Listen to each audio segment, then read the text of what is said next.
बहुत समय पहले की बात है। एक छोटे से गांव में एक बड़े ही सुंदर और भव्य महल में एक बहुत ही समझदार और ईमानदार महाराज रहते थे।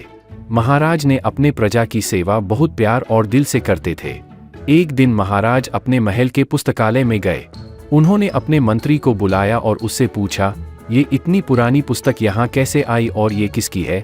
मंत्री ने उत्तर दिया, महाराज, ये तो एक बहुत पुरानी पुस्तक दिखाई देती है, लगता है ये बहुत खास पुस्तक है। महाराज ने तुरंत उसे खोलकर पढ़ने का निर्णय किया। जैसे ही उन्होंने वह पुस्तक खोली उन्हें बहुत आश्चर्य हुआ, क्योंकि उस पर लिखा था जादुई पुस्तक। वह एक ऐसी पुस्तक थी जिसमें में कुछ भी लिखा जाता वह पूरा हो जाता था। महाराज ने इस अद्भुत शक्ति को देखकर इसे अपने राज्य की सेवा में लगाने का फैसला किया। उन्होंने इस पुस्तक को अपने सबसे विशेष कार्यों को करने में शामिल किया और प्रजा की भलाई के लिए इसका इस्तेमाल करने का आदेश दिया। जल्द ही यह अद्भुत पुस्तक लोगों का ध्यान और आकर्षण का केंद्र बन गई।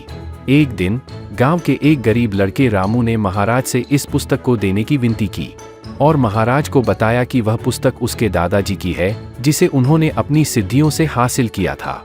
उसने महाराज को एक पत्र भी दिखाया जिसमें इस बात का प्रमाण था कि वह पुस्तक उसके दादाजी की है। महाराज ने रामू को वह जादुई पुस्तक दे दी और कहा, ध्यान से इसका इस्तेमाल करना, जो भी आप लिखेंगे वह सच हो जाएगा। रामू ने पुस्तक का प्रयोग करने का निर्णय किया। उसने अपनी मनोकामनाओं को पूरा करने की कोशिश की और पुस्तक में लिखा, मेरे लिए सबसे सुंदर और भव्य घर बनाने का सपना है। अचानक उसके सामने एक भव्य घर बन गया। रामू को इस आश्चर्यजनक शक्ति पर विश्वास नहीं हो रहा था। वह उसे और भी कामों में इस्तेमाल करने का निर्णय लिया। उसने सोचा, मैं इस जादुई पुस्तक का इस्तेमाल लोगों की भलाई के लिए करूंगा। एक दिन गांव में भयानक डाकुओं का हमला हुआ। वे महाराज के महल पर हमला करने आ रहे थे। महाराज के अलावा रामू भी महल में था और भी बहुत से सेवक, बच्चे और बूढ़े थे।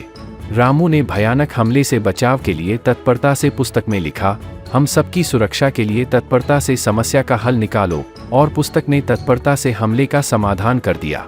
महाराज ने इस अद्भुत घटना को देखकर रामू को सम्मानित किया और उसे अपने सबसे विशेष सलाहकार बनाया, क्योंकि उसने अपनी समझदारी का प्रदर्शन किया और जुड़ुई पुस्तक का सही इस्तेमाल किया।